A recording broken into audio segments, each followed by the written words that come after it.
oxytocin, and in today's video we are going to cover the important topic of the hip joint, which is frequently asked in the 10 marker question in the university's exam. So in previous video we already discussed the obturator nerve. So हमने obturator nerve पढ़ा था, तो उसके बाद एक topic रह गया था, that is the accessory obturator nerve. So what is basically the accessory obturator nerve? जैसे obturator nerve अराइज होता था anterior rami of L2, L3, L4. Similarly एक होता है accessory obturator nerve which arises from the L3 और L4 से ही arise होता है.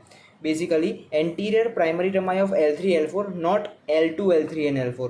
और basically it is present only in about 30% population. और इसकी जो ब्रांचेस होती है ना, टोटल 3 ब्रांचेस होती है. फर्स्ट ब्रांच पेक्टिनियस मसल को सप्लाई करेगी, सेकेंड ब्रांच हिप जॉइंट को सप्लाई करती है, और जो थर्ड ब्रांच है ना वो ऑब्चुरेटर नर्व की जो एंटीरियर डिवीजन था उससे जाके ज्वाइन हो जाती है, कनेक्ट हो जाती है उसके साथ. तो बेसिकली ये छोटा सा टॉपिक जो रह गया था एसेसरी ऑब्चुरेटर नर्व. बेसिकली हमारा टारगेट है हिप जॉइंट को टारगेट करना. So hip joint, what is basically hip joint. वैसे ये इंपॉर्टेंट टॉपिक है as well as NEET PG point of view. Okay, so hip joint. तो हिप जॉइंट क्या है? Hip joint is basically the simple and the multi axial joint है. मतलब it is a important multi axial joint of the lower limb with a ball and socket variety of the synovial joint. मतलब multi axial मतलब वही एक ही axis पे बहुत सारी axis है उसकी, जहाँ पे एबडक्शन भी होता है, एडक्शन भी होता है, एक्सटेंशन भी होता है, फ्लेक्शन भी होता है, medial rotation and lateral rotation भी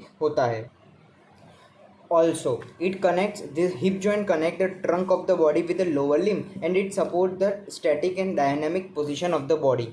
ठीक है, पर हम देखेंगे articular surfaces basically hip joint की क्या है. तो हिप जॉइंट है ना, हिप जॉइंट की total basically 2 articular important surfaces है. दैट इज़ जो ये फीमर है ना, फीमर का ये हेड है, हेड ऑफ द फीमर, जिसके अंदर एक छेद जैसा होता है जिसे कहते हैं fovea capita and head of the femur. Hence articular surfaces मतलब ऐसी सर्फेसिस जो हिप जॉइंट बनाती है. तो हिप जॉइंट 2 सर्फेसिस बनाती है. बेसिकली ये हेड ऑफ द फीमर है जो acetabulum cavity of a pubic bone में जाके अटैच होती है. तो जो हेड ऑफ द फीमर है उसके ऊपर एक फोरामेन मतलब एक छेद जैसा होता है जिसे हम कहते हैं फोविया कैपिटा और हेड ऑफ द फीमर, और ये है neck of the femur. This head of the femur articulates with the acetabulum cavity of the pubic bone. और जो एसिटाबुलम कैविटी होती है ना यहाँ, तो मान लो ये एसिटाबुलम कैविटी है, तो उसके अंदर की साइड एक होता है एसिटाबुलर लेब्रम. जैसे शोल्डर जॉइंट में ग्लिनोइडल लेब्रम था, यहाँ पे एसिटाबुलर लेब्रम होता है. इसकी वजह से क्या होता है, जो एसिटाबुलर कैविटी है वो डीपन हो जाती है, सो दैट क्या वो फीमर के हेड को ठीक से पकड़ सके. So acetabular labrum and there is a one transverse acetabular ligament जो ये दोनों ही नॉच को कनेक्ट करता है, जो हम आगे ligaments of the hip joint में पढ़ेंगे. तो सिमिलरली क्या है, आर्टिकुलर सर्फेसिस सिर्फ 2 ही है, एक तो head of the femur and एक है सिंपल, आपको क्या लिखना है, head of the femur and acetabulum labrum of a acetabulum. Okay, so अब आते हैं attachment of a joint capsule. मतलब जॉइंट कैप्सूल कहाँ पे अटैच होती है. तो जो हेड ऑफ द फीमर है और ग्लिनोइड एसिटाबुलम कैविटी है, तो वो उसके ऊपर एक कैप्सूल होती है which is very strong. So this जो ये पूरा कवर कर रही है, it is very strong and fibrous capsule जो एसिटाबुलम कैविटी और हेड ऑफ द फीमर के पूरे ऊपर चारों ओर से ऐसे ढंकी हुई है. ठीक है, तो it is known as a joint capsule. ठीक है, अब आते हैं अपन हिप जॉइंट्स, हिप जॉइंट के लिगामेंट्स पे आते हैं. सो लिगामेंट्स क्या है, लिगामेंट्स की बात करें तो टोटल अपन को इसमें 3 लिगामेंट्स दिखेंगे. और तो फर्स्ट लिगामेंट जो है वो है इलियोफीमोरल लिगामेंट. और 2 टाइप के लिगामेंट होते हैं, आउटर लिगामेंट और इनर लिगामेंट. मतलब जो ऐसी, और ये जो लिगामेंट्स है ना उसके नीचे कैप्सूल होती है. Joint capsule is present below all this ligaments. इसका मतलब जब ये लिगामेंट्स हम निकालेंगे ना तो उसके अंदर जॉइंट कैप्सूल दिखेगी. तो टोटल 3 लिगामेंट्स हमको दिखते हैं जो आउटर लिगामेंट्स होते हैं. तो फर्स्ट जो है वो है इलियोफीमोरल लिगामेंट, या फिर बोलो ligament of Bigelow iliofemoral ligament, या फिर ligament of the Bigelow which is one of the strongest ligament of the body. So होता क्या है, ये जो जो ये पिंक कलर का है ना, it is a ligament of Bigelow which is attach superiorly. नाम से क्या लग रहा है, इलियम बोन से अटैच्ड होगा. सो ऊपर it is attach superiorly to anterior inferior iliac spine, और जो नीचे से it is attach inferiorly to the intertrochanteric line of the femur. So what is intertrochanteric line? The trochanteric line between the greater trochanter and lesser trochanter of the femur, जो हम osteology के lectures में पढ़ते हैं. सो इलियोफीमरल ligament का attachment हो गया. So basically इसका फंक्शन क्या होता है? इसका फंक्शन है ना हिप जॉइंट का एक्सेस में lateral rotation and hyper extension को प्रिवेंट करना. मतलब जब भी हिप का एक्सटेंशन होता है तो it prevents the hyper extension. मतलब देखो, it prevent excessive lateral rotation and hyper extension of the hip joint. कौन? इलियोफीमोरल लिगामेंट. जो दूसरा है वो है इलियो प्यूबोफीमोरल लिगामेंट. नाम से क्या पता चल रहा है, ये इसका एक एंड प्यूबिक बोन से अटैच्ड होगा और दूसरा फीमर पे होगा. तो ये प्यूबोफीमोरल लिगामेंट जो ये ब्लू कलर में दिख रहा है, it is attached superiorly to the pubic rami. It is attach superiorly to the pubic rami and inferiorly it is attach to the iliofemoral ligament पे. देखो, इसका अटैचमेंट इलियोफीमोरल लिगामेंट पे भी हो रहा है और नेक ऑफ द फीमर पे भी हो रहा है. तो इसका ये अटैचमेंट हो गए. इसका बेसिकली फंक्शन क्या होता है? इसका फंक्शन होता है कि जब भी एबडक्शन होता है या फिर एक्सटेंशन होता है ना थाई का, तो ये टाइट हो जाता है.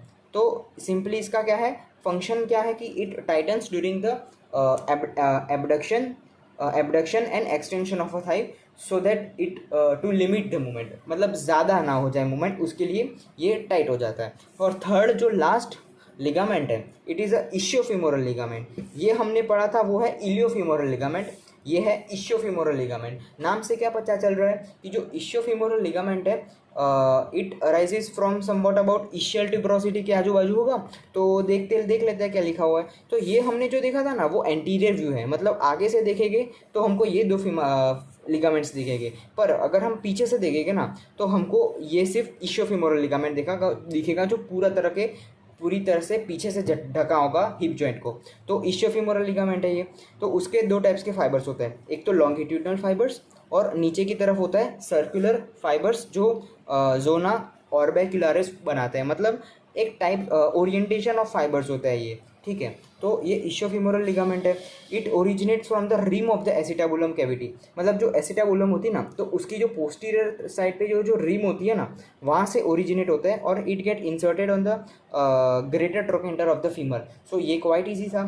और इसका फंक्शन क्या होता है कि ये फीमोरल हेड को है ना एसिटाबुलम कैविटी में ऐसे फिक्स करके रखता है, सो दैट क्या मतलब वो स्लाइड ना हो जाए. और ये इलियोफीमोरल लिगामेंट जो था ना, उसको मतलब स्टेबिलाइज करता है, या फिर बोलो कि उसको उस पोजीशन में रखता है.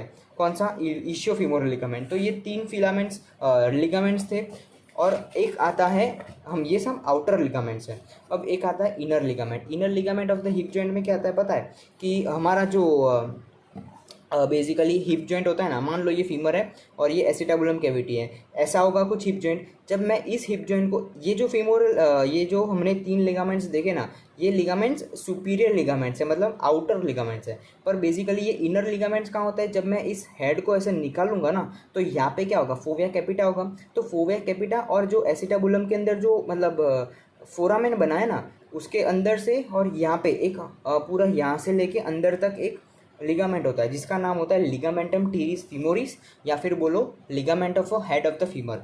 ये इनर लिगामेंट है of the hip joint. So basically acetabulum के मतलब ये देखो, ये दिख रहा है, ये हेड ऑफ फीमर है और ये है एसिटाबुलम कैविटी. सो एक आता है ट्रांसवर्स एसिटाबुलर लिगामेंट. ये जो दो नॉच है ना, उसके बीच में होता है transverse acetabulum ligament which converts the acetabulum cavity into the acetabulum notch. Simple है. सो वहाँ से क्या ओरिजिनेट्स होता है? ये जो दिख रहा है, ये दो वो है लिगामेंटम हेड ऑफ फीमर, या फिर बोलो लिगामेंटम टीरिस फीमोरिस. ठीक है, it arises from the acetabular notch and it get inserted in the fovea capita of the femur. और इसके अंदर एक आर्टरी आती है, दैट इज़ अ फीव्यूलर आर्टरी, जो हम आगे देखेंगे हिप जॉइंट के आर्टीरियल सप्लाई में. ये एक्चुअली कौन सी आर्टरी होती है? फोव्यूलर आर्टरी. ठीक है, तो ये हो गया outer and inner ligaments of the hip joint हो गया. अब बात करते हैं रिलेशंस की. तो रिलेशंस तो बहुत ईजी है. रिलेशन मतलब जब भी हमको हिप जॉइंट देखना होगा तो हमको कौन कौन सी स्ट्रक्चर्स को पियर्स करना होगा। तो सुपीरियरली कौन से स्ट्रक्चर्स को पियर्स करना होगा, पहले ग्लूटियस मैक्सिमस, उसके नीचे ग्लूटियस मीडियस, उसके नीचे ग्लूटियस मिनिमस, और उसके नीचे आता है reflected head of the rectus femoris. तो ये चार मसल्स जो है ना वो सुपरफिशियल मसल्स हैं। मतलब इन मसल्स को जब हम पियर्स करेंगे, मतलब डिसेक्ट करेंगे, उसके बाद हमको हिप जॉइंट दिखेगा। और अब पोस्टीरियर रिलेशंस देखिए, मतलब हिप जॉइंट के नीचे कौन कौन से एक ही मसल्स दिखता है, ऑब्चुरेटर इंटरनस मसल, ठीक है। अब यहाँ पे एंटीरियर साइड और होता है पोस्टीरियर साइड, ये था सुपीरियर साइड, ठीक है। और ये सुपीरियर साइड था, ये नीचे वाली साइड, मतलब ये हिप जॉइंट है तो उसके ऊपर कौन से स्ट्रक्चर है और ये उसके नीचे वाले स्ट्रक्चर्स कौन से, बराबर है। अब एनाटॉमिकल पोजीशन में देखना, ठीक है। और एक आते हैं एंटीरियर स्ट्रक्चर और पोस्टीरियर स्ट्रक्चर्स। तो एंटीरियर स्ट्रक्चर्स ये सुपरफिशियल है, ये सुपरफिशियल स्ट्रक्चर्स है, और ये इंफीरियर स्ट्रक्चर है, ठीक है, जो ऑब्चुरेटर इंटरनस मैंने बोला वो। और जो आता है एंटीरियर स्ट्रक्चर्स और पोस्टीरियर स्ट्रक्चर्स, तो एंटीरियर स्ट्रक्चर में आता है reflected head of the rectus femoris था, वो आ जाता है सुपरफिशियल में आ जाता है। और जो आता है straight head of the rectus femoris, वो आता है एंटीरियर रिलेशन।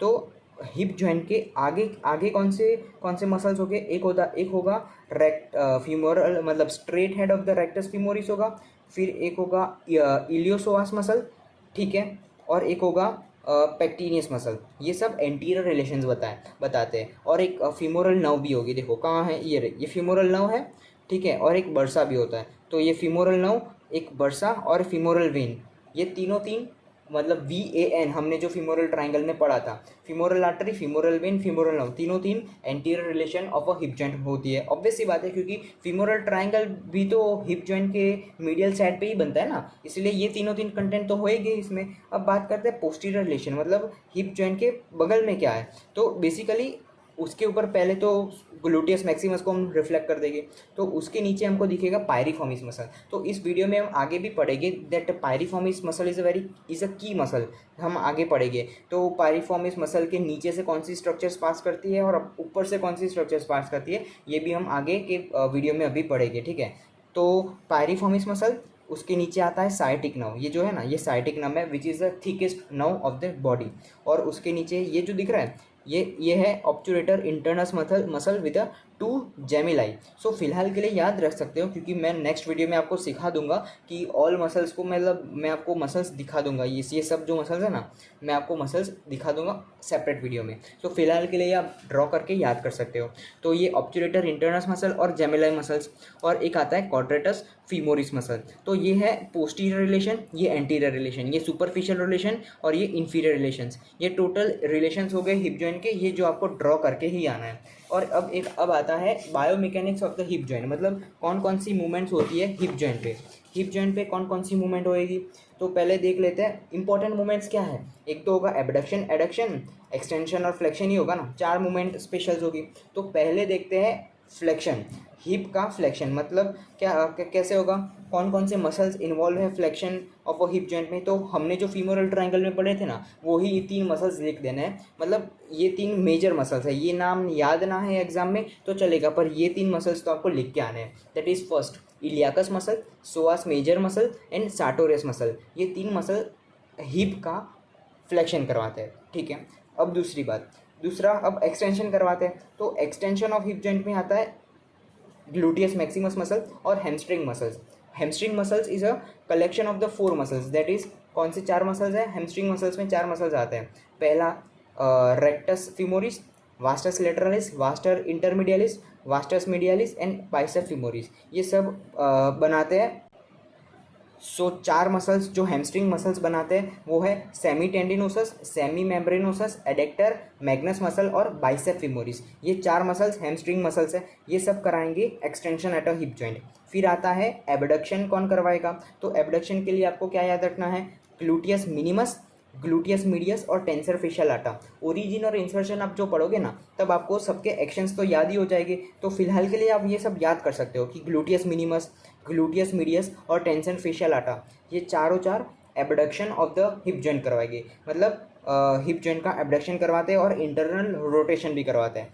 फिर बात करते हैं कि एडक्शन ऑफ हिप जॉइंट कौन करवाएगा। तो जितने भी एडक्टर मतलब मीडियल साइड के मसल्स हो गए, that is adductor longus muscle, adductor Brevis, adductor Magnus और ग्रेसिलिस और पेक्टिनियस मसल, ये सब मसल्स करवाते हैं adduction eight a hip joint. इनमें से आपको मेन जो लिखने हैं वो 3 एडक्टर्स हैं, that is adductor longus, Brevis and Magnus और ग्रेसिलिस। याद आए तो लिख देना, पर ये 3 मसल्स तो ज़रूर से लिखना। फिर आता है ऑब्चुरेटर, मतलब एक्सटर्नल रोटेशन कौन करवाता है। इंटरनल रोटेशन कौन करवाता था? इंटरनल रोटेशन तो ये gluteus Maximus, gluteus minimus, medius और टेंसर फेशियल करवाता था इंटरनल रोटेशन। तो एक्सटर्नल रोटेशन मतलब लैटरल रोटेशन भी कोई करवाना चाहिए ना, तो उसके लिए मसल्स आते हैं जितने भी बच गए मसल्स लाइक ऑब्चुरेटर एक्सटर्नस और internus muscle, gluteus maximus, piriformis, gemellus muscles और क्वाड्रेटस फीमोरिस मसल्स। इनमें से आपको कौन से याद आने चाहिए एग्जाम में?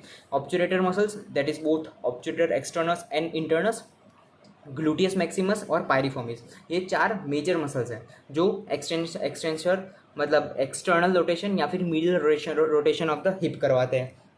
अब देखो एक छोटा सा टॉपिक है, that is a ranges of the मतलब मूवमेंट। हिप जॉइंट पे कितनी कितनी मूवमेंट्स होती है और उनकी कौन सी रेंजेस होती है। तो फिलहाल के लिए ये जो टॉपिक है ना, ये सिर्फ आप इसे स्किप कर सकते हो। हम डायरेक्टली पढ़ते हैं blood supply of a hip joint. आप ये पढ़ लेना एक बार, ठीक है। मतलब ये मैंने बताया कि कितने एंगल तक एबडक्शन होता है और एडक्शन होता है हिप जॉइंट पे, ये इंपॉर्टेंट नहीं है, पर हाँ ये ब्लड सप्लाई इंपॉर्टेंट है। तो ब्लड सप्लाई हिप जॉइंट में बेसिकली 2 आर्टरीज से आता है। एक तो एब्डोमेन की आर्टरी आती है, that is the anterior division of the internal iliac artery, और एक आती है फीमोरल आर्टरी। ये 2 इंपॉर्टेंट आर्टरीज है, मेजर आर्टरीज है जो हिप जॉइंट को सप्लाई करती है। तो जो anterior division of the anterior या इंटरनल इलियाक आर्टरी है ना, इसकी फर्दर 2 ब्रांचेस पड़ती है, that is the anterior branch और पोस्टीरियर ब्रांच, ठीक है। तो जो ये पोस्टीरियर ब्रांच है ना, उसकी भी फर्दर एक ब्रांचेस बनती है जो हमने बताया था, फिब्युलर आर्टरी मैंने बताया था, ठीक है, फिब्युलर आर्टरी। तो वो है ना, ये आर्टरी नहीं है, this is the ligamentum teres artery. हमने जो फोव्युलर आर्टरी पढ़ी थी ना, वो अलग थी, और ये है लिगामेंटम टीरिस आर्टरी जो internal ligament of the hip joint में आती है। सो posterior branch of the anterior division of the internal iliac artery से एक ब्रांच निकलती है, उसकी पोस्टीरियर ब्रांच से एक ब्रांच निकलती है, that is a ligamentum teres artery. ये हिप जॉइंट को एक ये सप्लाई करती है। दूसरी फीमोरल आर्टरी थी ना, उसकी एक इंपॉर्टेंट ब्रांच थी, that is a deep branch profunda femoral artery, ठीक है। इसकी भी बहुत सारी ब्रांचेस थी, that is LCFA and MCFA, हमने प्रीवियस वीडियो में बताया हुआ है। सो लेटरल सर्कमफ्लेक्स फीमोरल आर्टरी और एक मीडियल सर्कमफ्लेक्स फीमोरल आर्टरी। सो जो ये लेटरल सर्कमफ्लेक्स फीमोरल आर्टरी है, उसकी डायरेक्ट ब्रांच हिप जॉइंट को सप्लाई करेगी। और मैंने आपको एक नीट PG में क्वेश्चन भी आया था, मैंने करवाया था कि lateral epiphyseal branch of the medial circumflex femoral artery is a main branch which supply the hip joint. ये क्वेश्चन मैंने करवाया था। सो ये रही, देखो मीडियल सर्कमफ्लेक्स फीमोरल आर्टरी है, उसकी जो ब्रांच है that is a lateral epiphyseal artery, उसकी ही branch is majority of a femur के हेड को सप्लाई करती है, मतलब हिप जॉइंट को सप्लाई करती है। So this was the blood supply of the hip joint. अब छोटा सा टॉपिक रह गया, that is a nerve supply of the hip joint. देखो नर्व सप्लाई बहुत ईजी है, आपको याद ही करना है। कैसे? देखो एंटीरियर, इन्फीरियर, लेटरल और पोस्टीरियर। तो एंटीरियरली मतलब एंटीरियरली एक नर्व, देखो हमने रिलेशंस पढ़े, अभी रिलेशंस पढ़े हमने, देखो ये रिलेशंस पढ़े। तो एंटीरियर रिलेशंस की बात करूँ तो कौन से थे?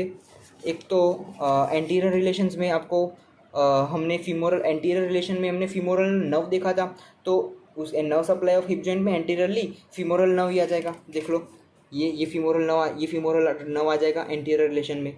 फिर इन्फीरियर रिलेशन में कौन आएगा? Anterior division of the obturator nerve. तो देखो ये रहा ऑब्चुरेटर नर्व, ये साइटिक नर्व है, ठीक है। तो साइटिक नर्व पोस्टीरियर में आ जाएगी। तो ऑब्चुरेटर नर्व है ना, इसके नीचे से आती है, इसमें नहीं दिखेगी आपको, पर मैंने आपको बताया था कि ऑब्चुरेटर नर्व की कौन सी डिवीजन हिप जॉइंट को सप्लाई करती है और कौन सी डिवीजन नी जॉइंट को सप्लाई करती है। तो एंटीरियर डिवीजन थी ना वो हिप जॉइंट को सप्लाई करती थी। सो आप ये ऐसे भी याद रख सकते हो, एंटीरियर डिवीजन ऑफ द ऑब्चुरेटर ना सप्लाई द हिप जॉइंट, मैंने आपको ऑलरेडी पढ़ाया हुआ है। और एक है लेटरली कौन सा करती है, तो लेटरली एक articular branch of the sciatic nerve, sciatic nerve की एक छोटी सी ब्रांच निकलती है, दैट इज जिसे कहते हैं आर्टिकुलर ब्रांच। आर्टिकुलर ब्रांच मतलब ऐसी ब्रांच जो है ना जॉइंट्स को सप्लाई करती है, लाइक कोई भी जॉइंट्स को सप्लाई करते हैं उसे आर्टिकुलर ब्रांच कहते हैं। तो साइटिक नर्व की articular branch laterally hip joint को सप्लाई करती है, ठीक है। और एक आता है पोस्टीरियर ब्रांच, तो पोस्टीरियरली मैंने अभी बताया सुपीरियर ग्लूटियल नर्व और नर्व टू क्वाड्रेटस फीमोरिस, ये याद रख सकते हो। सिंपल आप याद रख सकते हो, पोस्टीरियरली कौन सप्लाई करता है हिप जॉइंट को, नर्व टू क्वाड्रेटस फीमोरिस या फिर सुपीरियर ग्लूटियल नर्व। तो ये नर्व सप्लाई हो गया, ब्लड सप्लाई हो गया, रिलेशंस हो गया, लिगामेंट्स हो गया। अब बात करते हैं clinical anatomy of the hip joint, मतलब क्लिनिकली क्या क्या कॉन्सिक्वेंसेस हो सकते हैं हिप जॉइंट के रिलेटेड। सो हिप जॉइंट का डिसलोकेशन, सो हिप जॉइंट का dislocation it is the common cause is a motor vehicle accident. मतलब कोई भी मोटर व्हीकल से अगर टकरा जाए तो हिप जॉइंट का डिसलोकेशन होने का मतलब कैसे, जब ये हम चल रहे होते हैं तो अगर लेफ़्ट साइड से कोई भी व्हीकल आ जाए तो हिप जॉइंट को टकरा के उसका डिसलोकेशन हो सकता है। तो मेजरली दो टाइप के डिसलोकेशन हो गए, या तो डिसलोकेशन पीछे की तरफ होगा या आगे की तरफ होगा, मतलब एंटीरियर डिसलोकेशन होगा या पोस्टीरियर होगा। मोस्ट कॉमन होता है पोस्टीरियर, ठीक है, क्योंकि एंटीरियरली है ना it is supported by the most strongest ligament है, मैंने आपको बताया था अभी कौन सा, इलियोफीमोरल लिगामेंट, मोस्ट स्ट्रॉन्गेस्ट था ना लिगामेंट। तो एंटीरियरली डिसलोकेशन होने का मतलब इतने ज़्यादा चांसेस नहीं है, पर हाँ पोस्टीरियरली क्योंकि ऐसा कोई खास लिगामेंट नहीं है, एक लिगामेंट है दैट इज़ अ इशियोफीमोरल लिगामेंट हमने पढ़ा, पर वो इतना स्ट्रॉन्ग नहीं होता जैसे वो इलियोफीमोरल होता है। तो posterior dislocation is a quite common. तो इसकी वजह से क्या होगा, limb will be in the flexion, adduction and internal rotated position. So practically आप देखो कि जब हिप जॉइंट है ना, ये हिप जॉइंट है, तो हिप जॉइंट का ये पीछे की तरफ खिसक गया, फीमर का हेड पीछे की तरफ खिसक गया, तो क्या हो गया, थोड़ा सा फ्लेक्शन होगा हिप जॉइंट पे, थोड़ा सा फ्लेक्शन होगा और एडक्शन भी होगा एंड इंटरनल रोटेशन भी होगा। आप प्रैक्टिकल करके देखो तो आपको पोस्टीरियर डिसलोकेशन में ये सब कैरेक्टरिस्टिक दिख जाएगी। और एंटीरियर अगर डिसलोकेशन होता है तो क्या होगा, लिम्ब है ना जो हमारा ये हिप जॉइंट है, तो उसका क्या होगा, एक्सटेंशन होगा, एक्सटर्नली रोटेटेड होगा वो थोड़ा सा with a mild flexion and abduction. आप प्रैक्टिकल करके देखोगे ना तो ये आ जाएगा, ठीक है। फिर पोस्टीरियर डिसलोकेशन है, तो पोस्टीरियर में कौन सी नर्व हमको सप्लाई करती थी हिप जॉइंट को, साइटिक नर्व। तो इसकी वजह से क्या होगा, साइटिक नर्व पाल्सीज होगी। पाल्सीज मतलब साइटिक नर्व पोस्टीरियरली जो नर्व, अगर पोस्टीरियर डिसलोकेशन होता है तो पोस्टीरियरली जो नर्व भी प्रेजेंट है उसका कंप्रेशन होगा या फिर उसको डैमेज पड़ेगा, तो उसकी वजह से क्या होगा, उसके रिलेटेड जितने भी कॉम्प्लिकेशंस होते हैं वो दिखेंगे, जिसे हम पाल्सीज कहते हैं। Hence posterior dislocation causes the sciatic nerve palsies, जो हमको 80 to 20% केसेस में दिखता है। और एक होता है एंटीरियर डिसलोकेशन में फीमोरल नर्व पाल्सी, क्यों, क्योंकि एंटीरियर साइड में फीमोरल नर्व प्रेजेंट थी, तो उसके डिसलोकेशन की वजह से फीमोरल नर्व डैमेज हो सकती है और रिलेटेड कॉम्प्लिकेशंस दिख सकते हैं, ठीक है। तो फीमोरल नर्व पाल्सी दिखेगी। तो जब भी अगर पोस्टीरियर डिसलोकेशन होता है ना, तो जब पोस्टीरियर डिसलोकेशन होता है तब हम अगर हिप जॉइंट का एक्सरे निकालेंगे ना, तो हमको जो हेड होगा ना, हेड वो बहुत छोटा सा दिखेगा। मतलब मान लो ये है और पोस्टीरियर डिसलोकेशन मतलब ऐसे पीछे खिसक गया है, पीछे फीमोरल हेड खिसक गया है। इसकी वजह से जब भी हम एक्सरे लेते हैं ना तो फीमोरल हेड हमको मतलब बहुत छोटा दिखता है, ठीक है। जब एक्सरे देखोगे तब आपको पता चलेगा एक्चुअल में। पर जब भी एंटीरियर डिसलोकेशन मतलब ऐसे आगे की तरफ खिसक गया होगा ना, तो जब भी हम एक्सरे लेंगे तो हमको एक्चुअल में बहुत बड़ा सा ऐसे फीमोरल हेड दिखेगा। क्या लिखा है in X-ray, head of the femur will be seen large in the case of the anterior dislocation, ठीक है। अब आते हैं third topic, that is second, that is neck shaft angle, clinical anatomy of a hip joint में। तो एक आता है नेक शाफ्ट एंगल, मतलब क्या, नेक और शाफ्ट ऑफ द फीमर के बीच में कौन सा एंगल होता है। सो देखो बेसिकली जो नेक होता है फीमर का और शाफ्ट होता है फीमर का, उसके बीच में 145 मतलब 125 अबाउट 130 के बीच में एंगल प्रेजेंट होता है, मतलब उसकी रेंज होती है मिनिमम 115 से लेके 140 तक हो सकती है। अब अगर ये नेक शाफ्ट एंगल अगर है ना 115 से कम हो जाए ना, तो उस कंडीशन को हम कहेंगे कॉक्सा वेरा। और अगर नेक शाफ्ट एंगल 140 से बढ़ जाए तो उसे कहते हैं कॉक्सा वाल्गा। तो सिंपली आप याद कर सकते हो what is coxa vara, what is coxa valga, और ये वाइवा में भी पूछा जा सकता है। तो कॉक्सा वेरा कॉक्सा वाल्गा हो गया। अब एक आता है paralysis of the gluteus medius and gluteus minimus muscle. तो एक होता है gait, lurching gait and waddling gait. जब भी अगर जो पेशेंट है वो है ना अपना एक पैर उठा के दूसरा पैर आगे लाता है, मतलब अगर एक ही मतलब पैरालिसिस ऑफ ग्लूटियस मीडियस और मिनिमस। सिंपली क्वेश्चन अगर एमसीक्यू भी आता है ना तो यहाँ पे एक ही क्वेश्चन आएगा कि लर्चिंग गेट और वेडलिंग गेट कौन कौन से मसल्स के पैरालिसिस की वजह से होता है, तो दो याद रखने हैं, मीडियस एंड मिनिमस।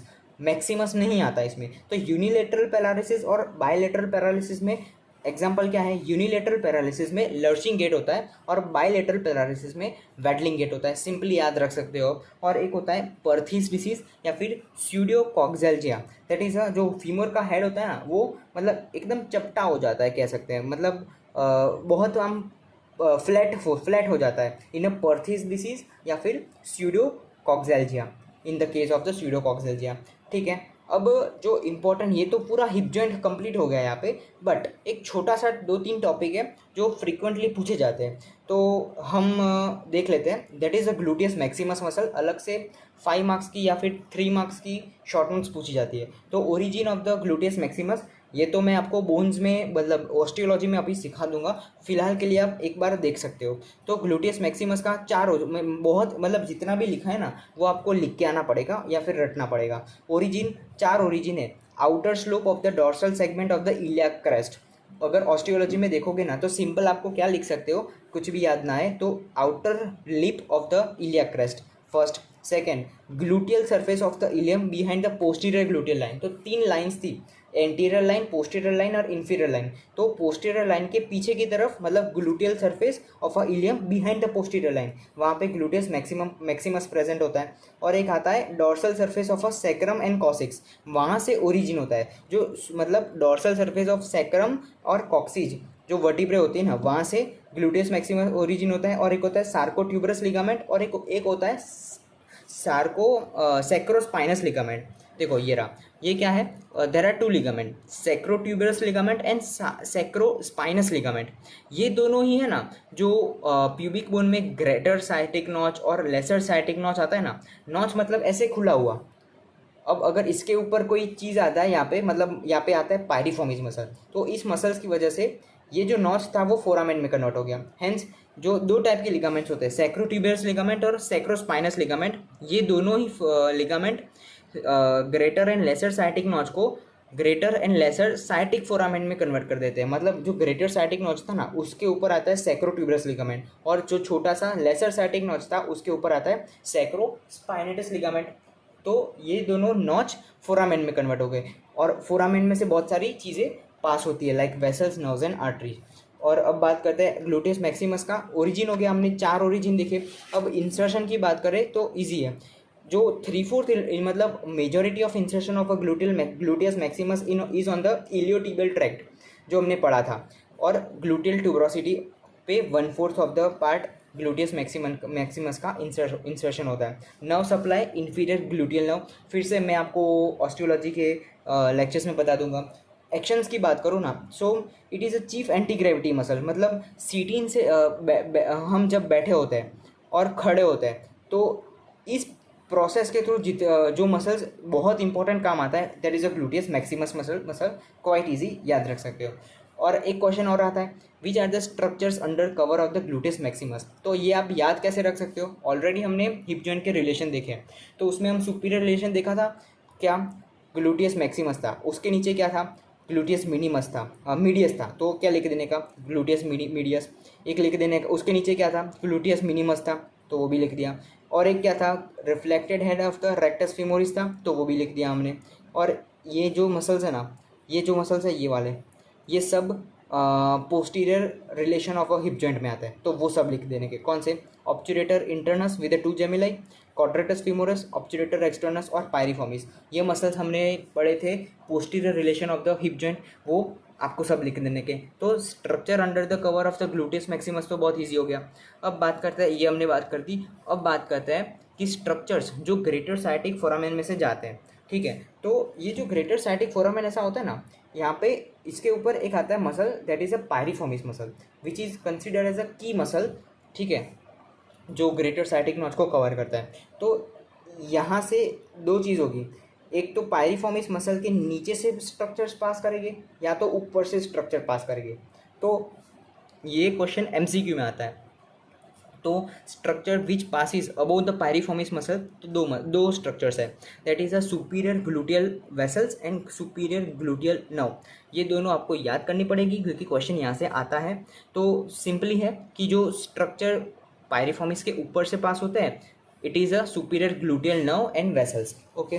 और ऐसे स्ट्रक्चर्स जो उसके नीचे से पास करते हैं, पायरिफॉर्मिस मसल के नीचे से पास करते हैं, वो टोटल 7 मसल्स हैं। कैसे याद रख सकते हो? तो निमोनिक है, पिन स्पिन, PINS PIN। तो P से मतलब क्या हो गया? Posterior cutaneous nerve of thigh.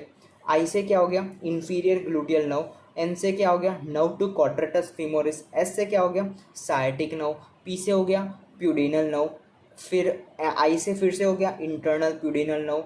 और N से हो गया nerve to obturator internus. So simply इसमें कोई भी मतलब ट्रिक नहीं है, सिंपल आपको याद ही करने पड़ेंगे। 2-3 बार रिवाइज करोगे तो पूरा हो जाएगा। फिर आता है structure which are passing through the lesser sciatic foramen, मतलब जो ग्रेटर साइटिक फोरामेन में आए थे ना, उसके थोड़े स्ट्रक्चर्स है ना लेसर साइटिक फोरामेन में भी जाते हैं। कौन से? हम देखते हैं। देखो, लेसर साइटिक फोरामेन से एक जाता है टेंडन ऑफ ऑब्चुरेटर इंटरनस मसल, ठीक है। और 3 जो हमने अब देखी, यहाँ पे देखी थी प्यूडिनल नर्व, इंटरनल प्यूडिनल वेसल, और हमने देखी थी नर्व टू ऑब्चुरेटर इंटरनस। ये तीन फर्दर ग्रेटर साइटिक फोरामेन में से लेसर साइटिक फोरामेन में भी एंटर कर जाते हैं, ठीक है। सो ये 3 तो आपको याद ही थे, एक नया याद करना है, टेंडन ऑफ द ऑब्चुरेटर इंटरनस, ठीक है। तो ये थोड़े स्मॉल टॉपिक्स से 2 एग्जाम में MCQ के फॉर्म में आता है। बाकी तो हिप जॉइंट तो 10 मार्क्स में आता ही है। अब ये जो टॉपिक है पोप्लीटेल फोसा, हम नेक्स्ट वीडियो में कवर करेंगे। तब तक के लिए ये टेलीग्राम से नोट्स डाउनलोड कर देना और रिवाइज करना। So thank you for giving your time, thank you and have a nice day, bye bye.